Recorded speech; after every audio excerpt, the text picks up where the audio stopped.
le seul cadeau qui soit, vivre d'amour et d'eau fraîche. Il était une fois en bord de Loire un couple de gens ordinaires. Se connaissant depuis toujours, vivant dans la même rue, sur le même quai, ils avaient grandi dans le même environnement. Et quand le temps fut venu de fonder un couple, ils étaient tout naturellement tombés dans les bras l'un de l'autre. Il n'y eut guère de complications pour obtenir l'accord de leur famille. Nous avions là des gens de peu, qui n'ont d'autre richesse que leurs bras et quelques biens durement acquis au cours d'une vie de labeur. Ni dot, ni fête, ni contrat chez monsieur le notaire. Une cérémonie simple, un repas tout juste plus copieux que les jours précédents, et tout était scellé sans fanfreluche ni grimace. Armand vivait chichement de son métier de tonnelier. Il travaillait chez son père, dont il espérait un jour prendre la suite. L'entreprise devant toute sa relative prospérité à la maison Dessau, qui lui passait depuis toujours commande de tonneaux avec une grande fidélité. Armand était certain d'avoir du labeur, plus qu'il n'en pouvait fournir. Il était également certain de ne jamais faire fortune avec. Quant à Marie, elle travaillait pour les autres, les bourgeois du village, les maîtres qui voulaient avoir belle nappe et beaux draps. Elle était laveuse et s'usait les mains dans l'eau de la rivière. Elle gagnait quelques sous par jour, juste de quoi manger, se vêtir quand besoin était, et rien de plus. Avec son Armand, il n'était pas question de rêver de voyage ou bien d'une quelconque folie. Armand et Marie se souciaient très peu de tout ça. Ils se retrouvaient le soir dans leur humble appartement. Ils songeaient à la maison qu'ils loueraient quand ils auraient le bonheur d'avoir des enfants. Ce moment venu exigeait un labeur double et encore plus de sacrifices si possible. Hélas, ils n'eurent jamais ce bonheur. Le peu qu'ils avaient n'aurait donc pas à se transmettre. Quand son père mourut, Armand prit la succession, ne gagnant pas beaucoup plus et partageant avec un compagnon qui remplaçait celui qui n'était plus.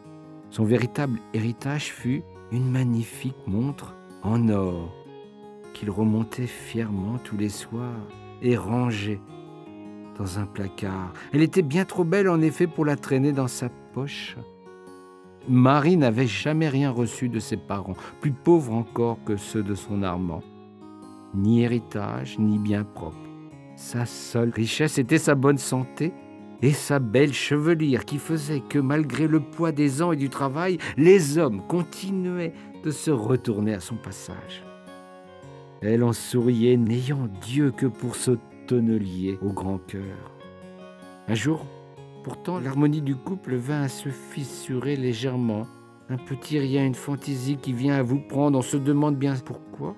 Un jour qu'il faisait beau temps à flâner sans but, Armand et Marie décidèrent d'aller à la grande ville, voir comment vivaient les belles dames et les beaux messieurs qui menaient grand train et belle vie. Il n'y eut pas long à aller pour parcourir les quelques lieues qui séparaient leur village de la préfecture. Ils empruntèrent le chemin de halage, admirèrent les bateaux qui voguaient fièrement sur la rivière. Ils croisèrent bien des gens qui avaient eu cette même envie de bagnauder en ce beau jour de mai. Les premiers soleils vous mettent toujours un peu de folie en tête. La leur allait mettre à mal la quiétude d'une vie réglée et simple. Marie passa devant une vitrine et s'y arrêta longuement. Elle ne dit rien, mais elle avait les yeux perdus dans le vague. Armand l'appela 2 ou 3 fois, elle semblait ne pas répondre. Il s'approcha à son tour et en regardant par-dessus son épaule crut déceler l'objet de sa convoitise. Jamais il lui avait fait le plus petit cadeau. La tonnellerie marchait bien, il n'était plus temps d'espérer les enfants et il pourrait bien faire une folie. Sans rien dire, le dimanche suivant, Armand sortit discrètement la belle montre de sa cachette. Il n'aurait pas de fils à qui la transmettre, à quoi bon la conserver pour l'emmener dans la tombe? Il était temps de la vendre pour donner à sa Marie cette barrette en cristal sertie de quelques petites pierres précieuses. Sa chevelure serait pour ce bijou un écrin bien plus saillant que le tiroir dans lequel dormait sa vieille montre en or. Il n'eut pas beaucoup à négocier avec le marchand. L'affaire semblait satisfaire les 2 parties. Et Armand pouvait offrir enfin un cadeau de reine à sa belle Marie. Il rentra chez lui, mais sa Marie n'était plus là. Elle était partie, elle aussi. Qu'est-elle allée faire? Armand s'inquiéta, l'heure du repas approchait. Elle n'était pas là. Elle n'avait rien préparé. C'était une étrange chose que voilà, inhabituelle chez Marie. Soudain, il la vit arriver. L'heure de la messe était passée. Il avait attendu. Marie était sur le chemin de halage, la tête enserrée dans un foulard, le regard éclatant. Jamais il l'avait trouvée aussi belle. Elle s'approcha fièrement de lui et lui tendit un paquet. Armand ouvrit ce paquet. Il y avait dedans une chaîne en or. Tout juste cette chaîne en or qui lui manquait tant pour attacher sa montre à son pantalon et ne pas risquer de la perdre. Au lieu de la remercier, il partit d'un immense éclat de rire. Lui aussi, il avait un cadeau à faire. Il lui tendit son cadeau.